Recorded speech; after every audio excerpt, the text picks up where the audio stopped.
নমস্কার বন্ধুরা, welcome to Banarasi palace. আমি স্মিতা। আজকে চলে এসেছি কিন্তু একটা দারুণ শাড়ির কালেকশন নিয়ে। আজকে যে কালেকশনটা দেখাবো এটা কিন্তু ওয়েডিং পারপাসে তোমরা একটু যারা বয়স্ক আছে সেই দিদিদের জন্য নিতে পারো, মানে নমস্কারী হিসাবে নিতে পারো বা গিফট পারপাসেও নিতে পারো। এটা কিন্তু জিনিসটা যেটা দেখাবো এটা কিন্তু বুলিয়ান স্টিচের ওপরে আছে, সেমি তসরে, আর ভেতরটা কিন্তু মানে semi tussar printed with Boolean স্টিচের ওপর আছে।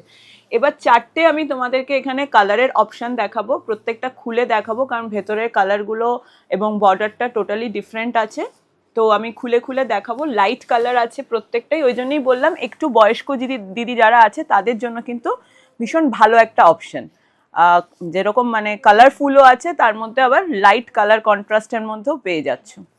আচ্ছা, ফার্স্ট যেটা দেখাবো শাড়িটা,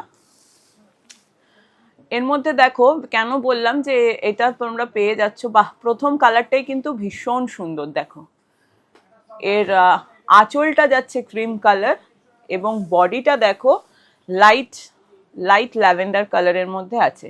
যেটা বলছিলাম তসর প্রিন্টের ওপরে বুলিয়ান স্টিচ করা হয়েছে, দেখতে পাচ্ছ? তসর প্রিন্টের ওপরে বুলিয়ান স্টিচ করা হয়েছে। এই হচ্ছে ভেতরটা, দেখতে পাচ্ছ পুরোটা কিন্তু ল্যাভেন্ডার, লাইট ল্যাভেন্ডার কালারের মধ্যে দেখো ক্রিম দিয়ে ভেতরটাতে পুরো প্রিন্টটা যাচ্ছে এবং তার মধ্যে দেখো এখানে যাচ্ছে বুলিয়ান স্টিচ। অল ওভার বডিতে সেম ভাবে পেয়ে যাবে। এটা হচ্ছে বর্ডারের পোর্শনটা, দেখো বর্ডারটা একটু হালকা অ্যান্টিক কালারের জারি দিয়ে কিন্তু বর্ডারটাকে হাইলাইট করা হয়েছে। আর তার সাথে সাথে এর আঁচলটাও ভীষণ সুন্দর।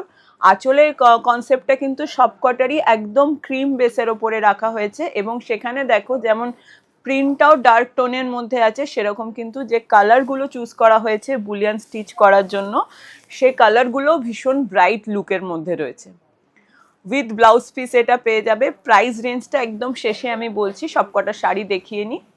আচ্ছা, এর পরে যেটা দেখাচ্ছি দেখো, এটা কিন্তু একটা লাইট অলিভ গ্রিন টাইপের কালার যাচ্ছে এবং সেখানে দেখো খুব সুন্দর কন্ট্রাস্টে কিন্তু চলে যাচ্ছে ভেতরে বুলিয়ান স্টিচগুলো, ভীষণ ব্রাইট লুক দিচ্ছে। তার সাথে পেয়ে যাচ্ছ সেম ভাবে এখানে অ্যান্টিক একটা জারির বর্ডার, এই হচ্ছে বর্ডারটা। আর আঁচলটা এখানেও সেম রাখা হয়েছে একদম ক্রিম কালার বেসের ওপরে, কিন্তু গর্জিয়াস লুক দেওয়ার জন্য এর যে প্রিন্টটাও মানে করা হয়েছে সেটাও একটু ডার্ক টোনে করা হয়েছে, আর যে সুতোরগুলো ইউজ হয়েছে স্টিচ করার জন্য সেগুলোও কিন্তু একটু ডার্ক টোনের মধ্যে রাখা হয়েছে। নেক্সট যেটা দেখাবো দেখো, এটা কিন্তু একটু পেস্টাল টোনের যাচ্ছে বডিটা, বডিটা যাচ্ছে একটু পেস্টাল